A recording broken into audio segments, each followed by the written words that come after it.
Students, second year lecture 18 electrostatics. बेटा आज के लेक्चर के अंदर हम बहुत ही इम्पॉर्टेंट टॉपिक स्टडी करने वाले हैं जिसका बोर्ड पॉइंट ऑफ व्यू से देखा जाए तो लॉन्ग क्वेश्चन ऑलमोस्ट आ रहा होता है। इस सवाल के हम दो लेक्चर्स डेवलप करेंगे, यानी कि पहले लेक्चर के अंदर इसको बेसिक आइडियाज़ लेके कि इसको प्रूफ कैसे करना है वो देखेंगे। सेकेंड लेक्चर में इसको फर्दर कंटिन्यू करके वाइंड अप करेंगे और उसके कुछ इंपॉर्टेंट एस्पेक्ट्स देखेंगे। तो पहले लेक्चर के अंदर हम इसकी डेफिनेशन, एक्सप्लेनेशन और प्रूफ का कुछ हिस्सा स्टडी करेंगे। मेरा बेटा लेक्चर है absolute electric potential. Absolute electric potential से मुराद के वर्क डन, किस किस्म का work done, bringing a charge, कहाँ से, from infinity to a point inside the field against the field. कि मेरे पास कोई पॉइंट चार्ज पड़ा हुआ है जिसको मैं टेस्ट चार्ज लेता हूँ, उस टेस्ट चार्ज को मैंने क्या करना है, इन्फिनिटी से उठाना है। इन्फिनिटी से उठा के मैंने उसको इनसाइड द फील्ड लेके आना है, किसके, सोर्स चार्ज की फील्ड के अंदर, और उसके ऊपर वर्क करना पड़ेगा। तो देखिए डेफिनेशन लिखता हूँ, work done bringing a charge from infinity two point inside field against the field. तो मेरा बेटा इस पोटेंशियल को मैं क्या नाम दूंगा, एब्सोल्यूट इलेक्ट्रिक पोटेंशियल का नाम दूंगा। अब एब्सोल्यूट इलेक्ट्रिक पोटेंशियल को प्रूव करने के लिए एक सिनेरियो सपोज करते हैं मेरे पास एक सोर्स चार्ज जिसके ऊपर चार्ज कैपिटल क्यू है, मेरे पास एक पॉइंट चार्ज जिसके ऊपर चार्ज स्मॉल क्यू है और वो पॉइंट ए के ऊपर पड़ा हुआ है। और मैं सपोज करता हूँ कि पॉइंट ए के ऊपर जो इसका डिस्टेंस है वो इन्फिनिटी है। इन्फिनिटी से मुराद कि मेरा ये वाला जो सोर्स पॉइंट चार्ज है यानी कि टेस्ट चार्ज है, सोर्स चार्ज की फील्ड के अंदर मौजूद नहीं है। पहले भी आपको एग्जांपल दी थी कि अगर फील्ड के अंदर कोई चीज़ मौजूद नहीं है तो इन्फिनिटी पे होगी, जैसे ही वो फील्ड के अंदर आएगी तो फिर उसके ऊपर कोई ना कोई फोर्स अप्लाई होगी, फिर वो इन्फिनिटी पे नहीं होगी। अब देखें अभी तक ये मेरा टेस्ट चार्ज इस सोर्स चार्ज की फील्ड के बाहर है, इसलिए कहाँ पे होगा, इन्फिनिटी पे होगा।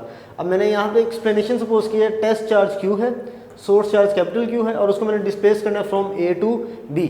अब आपको पता है कि जैसे ही मैं इस टेस्ट चार्ज को ए से बी तक डिस्प्लेस करना स्टार्ट करूँगा, यहाँ पे इलेक्ट्रिक फील्ड की वैल्यू कुछ कम होगी, यहाँ पे ज़्यादा, यहाँ पे ज़्यादा, यहाँ पे ज़्यादा। जैसे जैसे आगे मूव करते जाएंगे इलेक्ट्रिक फील्ड की वैल्यू इंक्रीज करती जाएगी। It means electric field intensity uniform नहीं रहेगी। तो electric field is not uniform from A to B. और हमें पता है कि जब इलेक्ट्रिक फील्ड यूनिफॉर्म नहीं रहेगी फ्रॉम ए टू बी तो मुझे उसको स्मॉल इंटरवल्स में डिवाइड करना पड़ेगा। इतना डिवाइड करना पड़ेगा कि हर इंटरवल के अंदर इलेक्ट्रिक फील्ड इंटेंसिटी क्या रहे, यूनिफॉर्म रहे। तो divide the whole path in small intervals such that electric field remains uniform. तो मैं इसको क्या करता हूँ, डिवाइड करता हूँ 1। अब ये मेरा पहला पाथ है, मेरा दूसरा है, अप टू मैं एन इसको क्या कर देता हूँ, डिवाइड करता हूँ। अब मैं क्या करूँगा, ए से 1 तक का वर्क निकालूंगा, 1 से 2 तक का निकालूंगा, 2 से 3 तक का, अप टू सो ऑन तमाम वर्क्स निकाल के उन सबको ऐड करूँगा। तो मेरा बेटा मैं प्रूफ स्टार्ट करता हूँ। मुझे पता है इलेक्ट्रिक फील्ड का फॉर्मूला क्या होता है, minus delta we over delta R. मेरा बेटा डेल्टा आर यहाँ पे डिवाइड हो रहा है तो जाएगा मल्टीप्लाई होगा, तो यहाँ पे delta V is equals to minus E dot delta R. Dot product इसलिए लगाया क्योंकि जो मेरा पोटेंशियल है वो स्केलर क्वांटिटी है और आपको पता है स्केलर क्वांटिटी उस वक्त मिलती है जब दो वेक्टर से डॉट प्रोडक्ट परफॉर्म होता है। तो यहाँ पे डॉट प्रोडक्ट परफॉर्म होगा, जैसे इस डॉट प्रोडक्ट को हटाऊंगा तो यहाँ पे कॉज ऑफ थीटा आ जाएगा। तो minus E delta are into cos of theta हो जाएगा और वी की जगह मैं डब्ल्यू बाई क्यू लिख सकता हूँ। क्यों? क्योंकि वी का फॉर्मूला होता है work done per unit charge.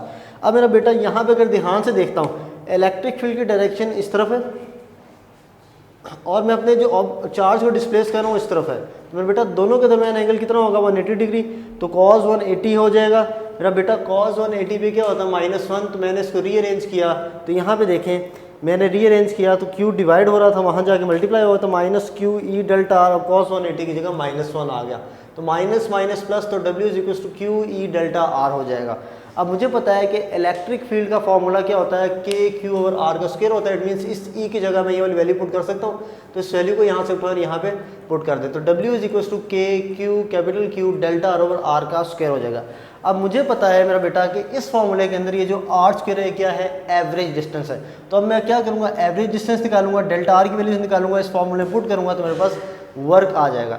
अब मुझे पता है कि मैंने अपने पाथ को स्मॉल इंटरवल्स में डिवाइड किया हो तो पहले मैं वर्क फ्रॉम ए टू 1 निकालता हूँ। मीन्स ए से लेके 1 तक का मैं वर्क निकालता हूँ। अगर ए से 1 तक का मैंने वर्क निकालना है तो चेंज इन डिस्टेंस क्या हो जाएगा, आर ए माइनस आर 1। तो चेंज इन डिस्टेंस क्या हो गया, आर ए माइनस आर 1।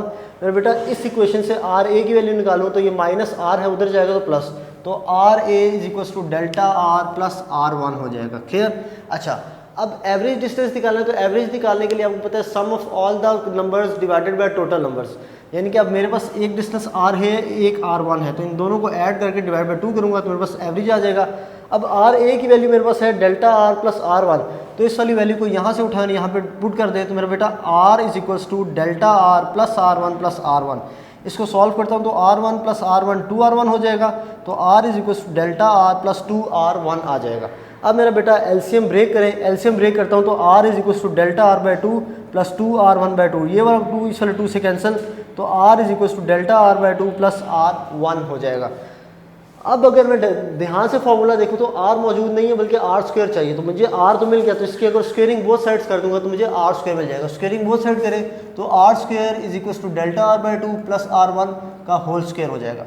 मैं बेटा होल स्क्वायर ओपन करता हूँ तो a का स्क्वायर प्लस b का स्क्वायर प्लस 2ab, तो a ये है b ये है, तो a का स्क्वायर प्लस b का स्क्वायर प्लस 2ab, मेरा बेटा ये वाला 2 इस वाले 2 से कैंसिल, तो r square is equals to delta r square by 4 plus r1 का square plus r1 into delta r। मुझे पता है कि डेल्टा r एक स्मॉल चेंज है और आपको पता है स्मॉल चेंज का जब स्क्वायर लिया जाए तो और स्मॉल हो जाती है, और उसको अगर 4 से डिवाइड भी करते तो net answer approximately equal to 0 चला जाता है। तो इस क्वांटिटी को मैं क्या कर दूंगा, 0 पुट करूंगा। मेरा बेटा जब इस क्वांटिटी को मैं 0 पुट करूंगा तो मेरे पास इक्वेशन क्या बन जाएगी, r1 का square plus r1 into delta r। Delta r की वैल्यू मेरे पास मौजूद है r a माइनस r1, तो इस वैल्यू को यहाँ पर रिप्लेस करता हूँ, तो r square is equal to r1 का square plus r1 r a minus r1। मेरा बेटा इसको मल्टीप्लाई करूँ तो r1 into r a, r1 minus r1 multiply होगा तो माइनस r1 का स्क्वायर, ये वाला r1 स्क्वायर इस वाले r1 स्क्वायर से कैंसिल, तो r square is equal to r1 into r a।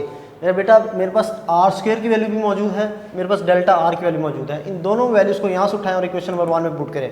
मेरा बेटा जब इसको आप इक्वेशन नंबर 1 में पुट करेंगे तो w is equal to k q capital Q divide by r into r1 into r a minus r1। मेरा बेटा इस वाली वैल्यू को मैं इसके नीचे डिवाइड करता हूँ, इसके नीचे रीअरेंज किया और कुछ भी नहीं किया, रीअरेंज हम मैथमेटिक्स में इजीली कर सकते हैं। मेरा बेटा इस वाली वैल्यू को इसके नीचे डिवाइड करता हूँ तो ये इस तरह से इक्वेशन बनेगी। एलसीएम ब्रेक करता हूँ तो r a और r a r1 minus r1 और r a r1। मेरा बेटा ये वाला r a इस वाले r a से कैंसिल, ये वाला r1 इस वाले r1 से कैंसिल, तो वर्क फ्रॉम a टू 1 क्या आ जाएगा, k q capital Q 1 over r1 minus 1 over r a। तो this is the basic idea of absolute electric potential. मेरा बेटा अब इस पूरे के पूरे लेक्चर के अंदर हम लोगों ने सिर्फ ये देखा कि हम लोग वर्क को ड्राइव कैसे कर सकते हैं। अब बाकी इसका जो नेक्स्ट पार्ट है इंशाल्लाह हम लोग नेक्स्ट लेक्चर में देखेंगे और अपने इस क्वेश्चन को कंप्लीट करेंगे। मेरा बेटा याद रखें कि अगले जितने भी वर्क्स हम निकालेंगे उनके अंदर ये तमाम प्रूफ करने की ज़रूरत नहीं है। क्यों? क्योंकि मुझे पता है नेट आंसर मेरा हमेशा इसी फॉर्म में आना है, तो सिमिलरली का लफ्ज़ इस्तेमाल करते हुए अपने तमाम वर्क्स को फाइंड आउट कर सकता हूँ। इस लेक्चर में किसी बच्चे को कोई मसला हो तो नीचे कमेंट सेक्शन पूछ सकता है। थैंक यू, अल्लाह हाफिज़।